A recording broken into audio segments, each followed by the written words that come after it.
If you drive on food delivery apps like DoorDash, Uber Eats, Grubhub, you should decline these 5 orders basically every single time. Let me explain. I'll give you an example, by the way. Number 1 here. Anything under $7, just flat out, the pay is under $7. Now, you probably had 2 different reactions to that. Number 1, cool, under $7, yeah, makes sense.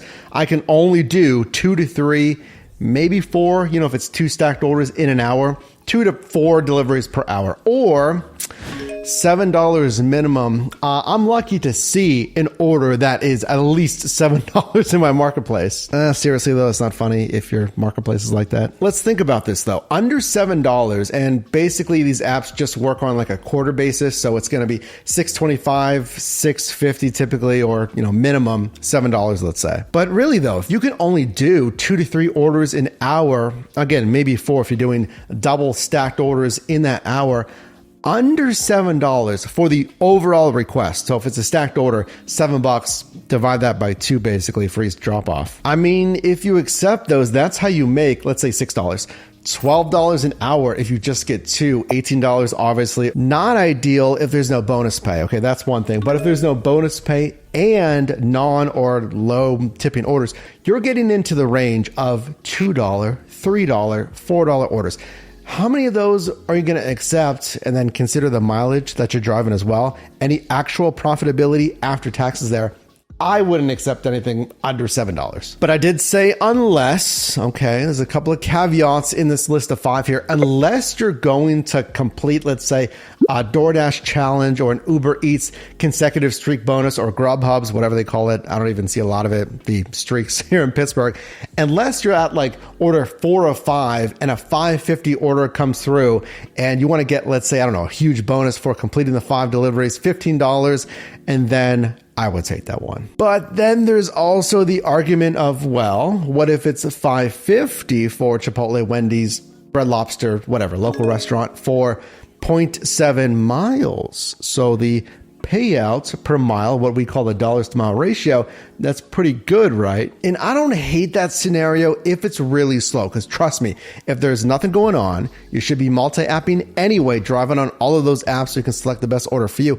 And still, if it's dead slow, the $5.50 for 0.7 miles, I mean, you're already out there, you're using your free time. And then another scenario I can think of selecting the sub $7 orders is if you're going for Dasher rewards on DoorDash, which is heavily acceptance rate based, 50% at the level 1. To get silver, which is the first tier to the higher paying orders in your marketplace. Then if you're just accepting to increase that acceptance rate, but I've gone into great detail of the math behind that and if it makes sense to take huge losses just to get those tiers. Number 2, yeah, don't waste your time on this. Any stacked order, 2 or more assignments for one driver, I don't care if it's grocery or retail, but if it is shop and deliver, let's say, and it's both of them, not just, you know, one of them, both of them, it's a high item count shop. Now, I haven't seen a ton of that. Let me know down below in the comments. Have you had both shops that are high item count? What is that? I don't know. 15 plus? 20 plus especially, let's say it's a grocery, an Aldi, and then it's a CVS, and they're both, let's say, 15 plus items. But don't forget the time. So it's $10, but then your current location, driving to the Target, and then the, I don't know, CVS or something, and then customer number 1, if it's not to the same customer, customer number 2, checkout lines, we didn't talk about that, item availability, substitution issues, waiting on the customer to get back to you if the pre-approved substitutions aren't in there or they don't want it or those ones are out of stock. Caveat, preface this by unless you're doing earn by time on DoorDash, which of course pays you by the active time. So I don't care if it takes me 30 minutes just to shop for order number 1 because I'm getting paid the guaranteed pay on the active time only. Speaking of, I've been trying to think when's the best time to drive on earn by time on DoorDash. So think about early Sundays, midday Sundays, maybe when grocery orders are coming in a little bit more in your marketplace. That could be a good time to drive earn by time because you don't care. Or I've talked about before, late nights, drive-thrus on food delivery, so you don't care about waiting in the drive-thru. But that might be a good time to try to get more shop and delivers on those, I don't know, grocery days, whenever people are putting in those orders. Number 3 is not technically a decline, it's a cancel, but I've 100% had this happen, and I guarantee it's going to happen to you if you've done enough shifts on these delivery apps. It's a moderate, or let's say you have accepted a lower paying offer, and immediately, as you're multi-apping, you're online with the other apps here, as you go to pause the dash or you go offline, immediately after you accepted the first one, you get another very, very much better, much more attractive, a high-paying offer. Then on the new app that you just got the request on, you cancel that offer that you had on that original app because it's like, oh, I don't know, $1.10 per mile versus this one, it's $3 a mile. It's a no-brainer and it's from an easier pickup. That's why you have a window to cancel assignments in those cases, or obviously delays, etc. Number 4 might be tough, so let me know down below in the comments if you agree with this one, and check out our starter guide as well at yourdrivermight.com to compare 50 of these gig economy side hustles so you can select the best one for you. It's, let's say, 11:30 at night or maybe 5:30 p.m.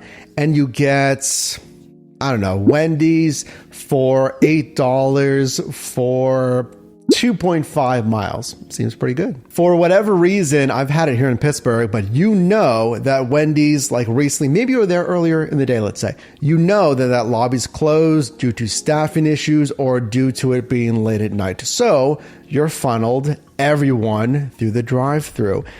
You might want to decline those like every single time. McDonald's, $10 for 3 miles. Or what? I don't know, Sonic fast food spot of your choice there for $2 plus a mile. It seems really good on the dollars to mile front. Just consider how long, it's the same thing with those high volume shops we talk about. How long is it really going to take to get that seemingly very good pay on the dollars to mile front, but the dollars to time, it's going to take you a lot of time to sit in there. And number 5 is big. I've had this on both DoorDash and more open kind of working platforms because DoorDash breaks your marketplace into sub marketplaces, not the case on Grubhub and Uber Eats.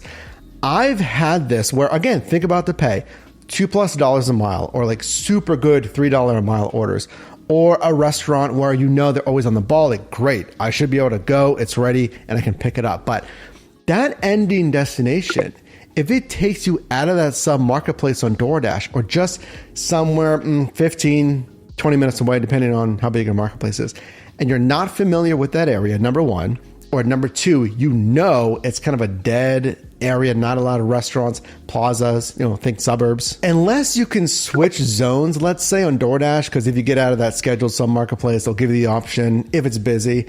I mean, even if they don't give you the option to switch, you could manually switch, just end the dash in that other zone and go online. Hopefully the dash now is available, or you're a top dasher, or your platinum status on Dasher Rewards. You don't have to worry about that on Uber Eats and Grubhub because it's just one active marketplace, but that kind of makes it even trickier to a degree because it can slowly pull you away. Like, oh, this order's a little bit eastward. It's on the edge of the area that I typically drive, but no, that's fine. That makes sense. And then you get another order that is $2.50 a mile. It's super attractive. Like, yeah, I'll take it. But you didn't really pay attention to the ending destination. So it's pulling you even more east.